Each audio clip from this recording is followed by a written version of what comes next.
Voilà. Donc, effectivement, j'aurais même pu passer en dernier dans cette session pour montrer les données, les réflexions sur une thérapeutique qui est une thérapeutique qui, en général, est débutée quand on a fait la ventilation optimisée et puis souvent des traitements adjuvants. Je n'ai aucun conflit d'intérêt. Donc, ce qui est intéressant, c'est de voir ce registre américain, hein, dont la dernière version est sortie en 2013. Et on se rend très bien compte, si on regarde de près la pédiatrie, hein, qui a à peu près 12 000 patients qui ont été inclus dans ce registre. Et parmi ces patients inclus, il y a à peu près 42% des patients qui sont inclus dans le registre qui sont des patients qui ont une pathologie respiratoire. Bien sûr, ce n'est pas que du SDRA, mais il y a du SDRA dans ces pathologies respiratoires, telles que vous pouvez les voir ici. Alors, des bactéries, des pneumonies bactériennes virales, des inhalations du contenu gastrique, mais aussi donc du SDRA. Et vous voyez que dans ce groupe-là, avec un total de 560 enfants, il y avait à peu près une survie qui était autour de 54%.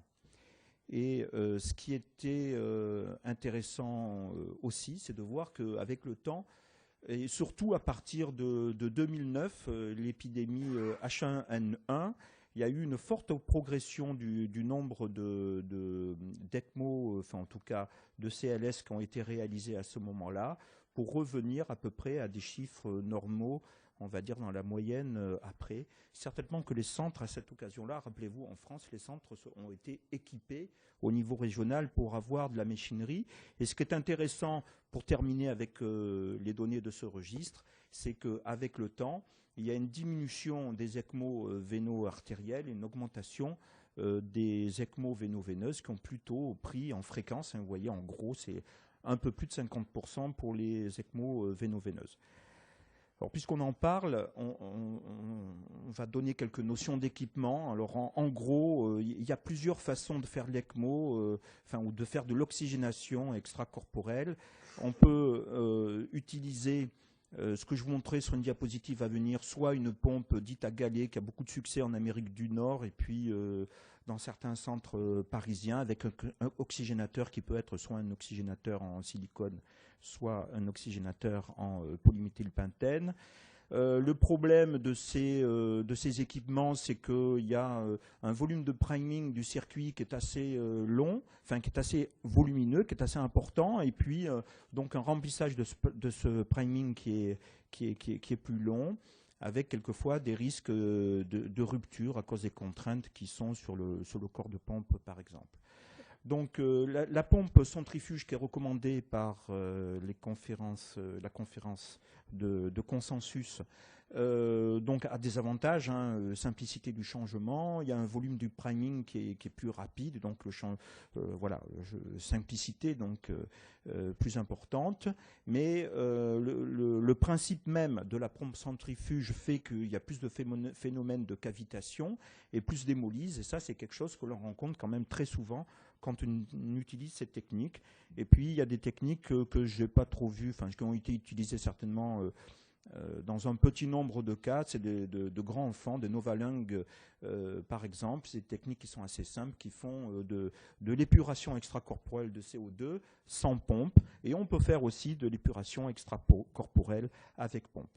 Donc ça, c'est le système très classique de l'ECMO, avec une canule veineuse qui est dans l'oreillette droite, une pompe qui amène le sang à un oxygénateur à membrane, et puis ici un rotamètre avec le mélange gazeux qui est ajouté, un réchauffeur de sang et puis une réinjection au niveau en général de la carotide interne et puis de la partie haute de l'aorte. Il faut savoir qu'il y a d'autres techniques, et on a vu qui étaient assez populaires, donc l'ECMO véno-veineuse qui peut se faire soit avec une canule fémorale et puis avec une réinjection dans l'oreillette droite, Une ECMO véno-veineuse qui peut se faire avec une canule double, enfin qu'une monocanule double lumière. Et puis ce dont je vous ai parlé de Novalingue ici, ou bien l'épuration extracorporelle de CO2 qui peut se faire avec de très bas débits, qui nécessite une machine, un oxygénateur. Et par contre, on a des débits de sang qui sont très faibles, suffisants pour oxygéner, insuffisants pour apporter un support hémodynamique. Et de façon, vous regarderez, si vous voulez, cette diapositive dans le détail, mais globalement, quand on veut faire un support hémodynamique, c'est la case d'en bas, eh bien c'est plutôt la réponse s'il y a un SDRA avec une défaillance cardiaque qui est associée, on va plutôt aller vers de l'ECMO véno-artériel. Les deux techniques d'ECMO, que ce soit la technique véno-veineuse ou véno-artérielle, en général génèrent un débit cardiaque qui est assez important et donc le CO2 va être éliminé facilement, de même que les techniques d'épuration de CO2. Par contre là, en général, on va mettre un débit de gaz pour l'adulte qui est assez élevé dans le mélangeur. Et pour ce qui est en fait de l'oxygénation, eh bien, du transport en oxygène. Ça va être une notion de débit du circuit, de débit résiduel du patient, sachant que pour avoir une oxygénation maximale, par exemple ici pour l'ECMO véno-artériel, eh bien, ça dépendra de la taille des canules qui va influencer le débit, de la localisation des canules, bien sûr, d'efficacité de la pompe, de la précharge et du débit pulmonaire résiduel qui, de temps en temps, peut nous jouer des tours, notamment quand on met en place l'ECMO. Alors, en pédiatrie, il y a des particularités. C'est que, grosso modo, quand un enfant fait 30 ou 40 kilos, eh bien, ça va être à peu près comparable à l'adulte. Quand les enfants sont très petits, on peut faire de l'ECMO véno-veineuse, mais en général, les équipes, en particulier notre équipe à Marseille, va plutôt utiliser l'ECMO véno-artériel dans ces cas-là avec une cannulation cervicale. Et puis, inférieur à 15 kg, on va plutôt favoriser le drainage de la veine cave supérieure pour l'ECMO véno-veineuse, sachant que c'est ce qui est recommandé quand même par la société et la conférence de consensus. Alors, il y a, vous les connaissez bien, Sylvain et toute l'équipe Trousseau, donc utilisent ces pompes qui sont des pompes à galets semi-occlusives avec ici, vous voyez, un clan alternatif. Il a publié donc ce papier avec un degré de satisfaction qui est élevé, donc un clan alternatif avec une seule canule et puis deux circuits, un circuit d'aspiration et un circuit de réinjection après oxygénation. Donc la réalisation pratique de ces ECMO, c'est que globalement, il faut une équipe qui soit assez entraînée. Il faut des abacs de débit dans les canules en général. Ce sont de simples papiers sur lesquels on utilise... Enfin, il y a des suggestions pour utiliser le matériel qui est adéquat. En tout cas, on va devoir, par exemple, pour une véno-veineuse, assurer 60% du débit cardiaque théorique avec le système, avec la pompe, tout simplement. On a vu qu'il y avait une ventilation protectrice qui était tout à fait nécessaire. On n'oubliera pas d'adapter la ventilation quand l'ECMO se met en place. On va adapter la ventilation, sinon le patient risque d'être... D'abord, on ne fera pas de la ventilation ultraprotectrice d'une part, et d'autre part, le patient risque d'être très hypocapnique. Et on va se fixer des objectifs raisonnables entre 88 et 90% de FiO2 et un débit de balayage de l'oxygénateur pour obtenir 35 à 40 mm de mercure de PCO2. Un des problèmes de l'ECMO, qui est un problème alors quotidien, c'est l'anticoagulation. Donc on va anticoaguler le circuit lorsqu'on va faire le priming, et puis ensuite on va se fixer des objectifs de coagulation et on va utiliser le TCA entre 2 et 3 fois le témoin, la mesure de l'activité anti-10A, La conférence de consensus recommande entre 0,2 et 0,4, mais chez l'enfant, en particulier chez le petit, ça peut être plus, jusqu'à 0,5 unités par millilitre d'activité anti-10A. Bien sûr, on va mesurer le temps de coagulation activé. Nous, on utilise les Mocron comme appareil, mais il y en a d'autres. Et on va fixer un objectif d'être entre 180 et 220 secondes. Et puis, on va fixer aussi des objectifs complémentaires, ce qui fait que ces enfants ont besoin, quelquefois de façon plus quotidienne, des apports de produits sanguins pour maintenir des objectifs de TP à 50%, d'hémoglobine à plus de 10 grammes par litre, de plaquettes entre 80 et 100 000. Si on prête attention à ce papier qui est assez récent, c'est une étude prospective sur un faible échantillon, 35 patients, et c'est des patients qui ont donc une ECMO et qui ont 3 coagulations par jour. Et on va se rendre compte, ce qui apparaît très bien et sans doute que ceux qui font de l'ECMO s'en sont rendus compte, c'est qu'il y a des différences entre les nouveau-nés et les enfants de plus de 30 jours, les nouveau-nés ayant besoin d'une quantité d'héparine supérieure. Bon, là, on est autour de 5 mg par kilo et par jour, 25 unités par kilo et par heure pour un enfant de plus de, hors période néonatale, et plus chez le nouveau-né, pour obtenir des coagulations, vous voyez, des facteurs anti-10A, finalement, qui vont être plus faibles chez le nouveau-né. Voilà. Donc, et ne pas oublier aussi que quand on a un sepsis qui est extrêmement important, la coagulation, c'est un processus qui est extrêmement dynamique. Et ce qui était vrai le matin n'est plus forcément vrai le soir. Et donc, il faudra veiller à ça. Et ça fait sans doute une des difficultés du processus. Alors, je vais passer sur ces 2 diapos qui traitaient. Donc, je vous recommande cette conférence de consensus. Il y a des tableaux qui sont extrêmement intéressants sur comment je fais quand il y a une hypoxie en cours d'une ECMO, ou bien comment je sèvre un patient de l'ECMO, que ce soit véno-véno ou véno-artériel. Je vous renvoie à ça. Ce qui est peut-être plus intéressant, c'est l'indication. Donc l'indication, quelle que soit la technique qu'on va utiliser, il faut toujours la discuter en fait, et c'est une décision qui doit être la plus collégiale possible.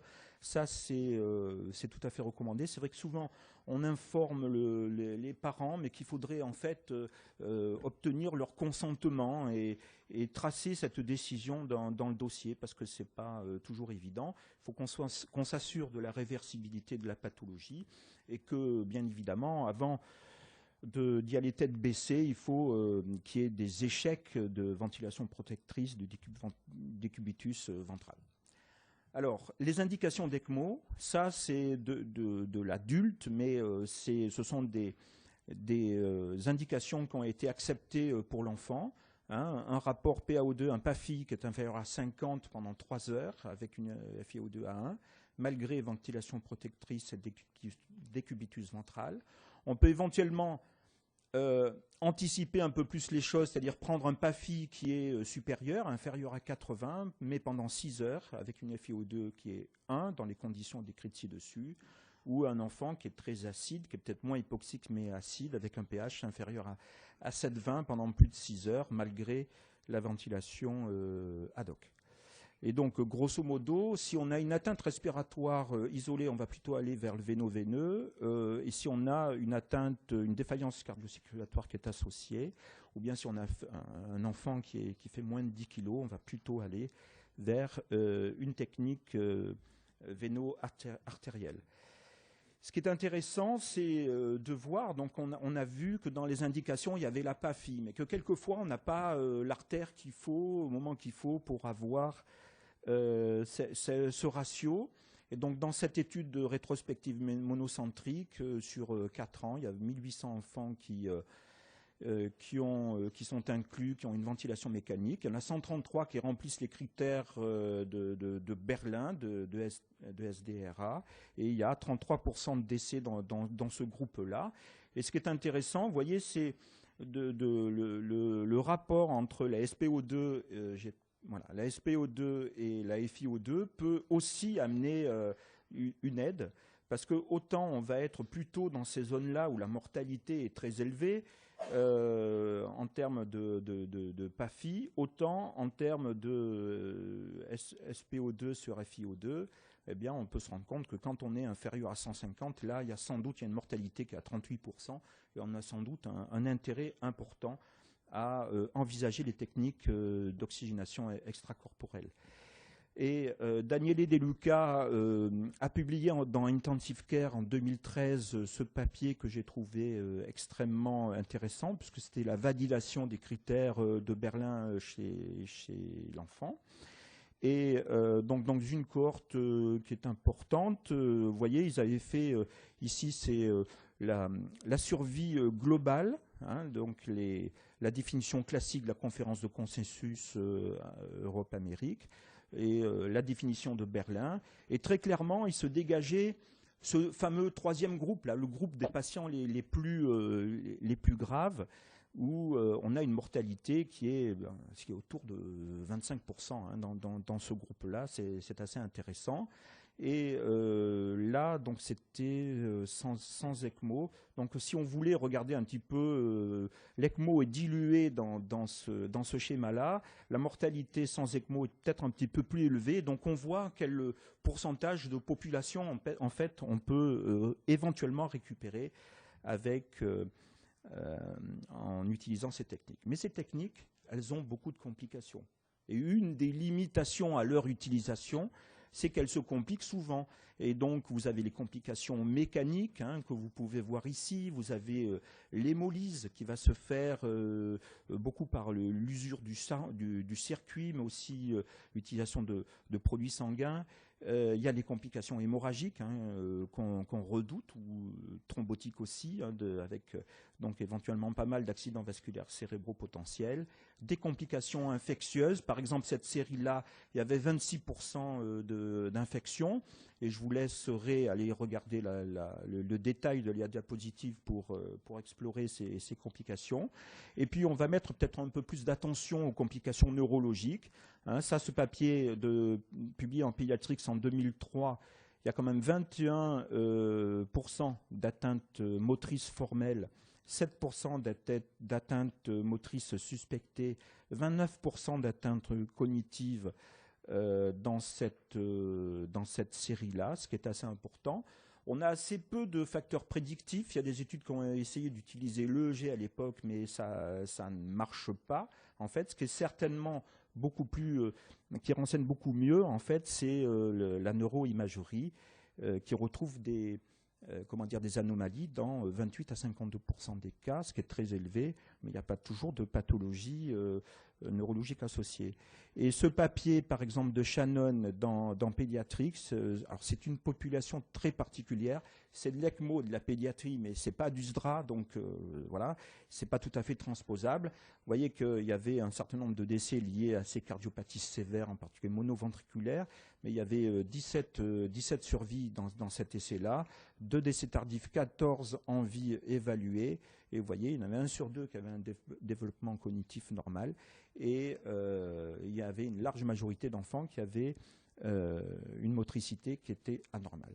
D'où les contre-indications. On ne peut pas raisonner en indication seule avec l'ECMO. Bien sûr, il y a des histoires d'anticoagulation, de contre-indication à l'anticoagulation, et respecter le ratio en fait, bénéfice sur les risques, et en particulier quand il y a une hémorragie cérébrale, un coma après arrêt cardiaque, une durée de ventilation mécanique élevée, et beaucoup de défaillances d'organes, on peut se poser certaines questions, ne pas y aller trop tard.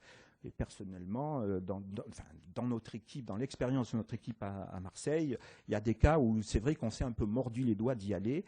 Et par exemple, l'histoire de la durée de la ventilation, vous voyez que la survie va nettement être différente, et en tout cas diminuer, quand on a ventilé plus de 14 jours avant la mise sous ECMO. Alors voyons le pronostic. On est parti un peu de là, hein, il y a une vingtaine d'années. Ça, c'était l'université de Pittsburgh.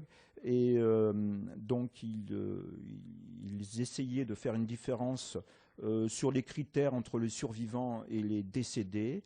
Et donc, globalement, le groupe qui survivait à ces détresses respiratoires qui avaient été mises sous ECMO avait des paramètres respiratoires qui étaient plus modérés, mais pas significativement sur le plan statistique. Par contre, il y avait beaucoup plus de barotraumatisme dans le groupe qui survivait.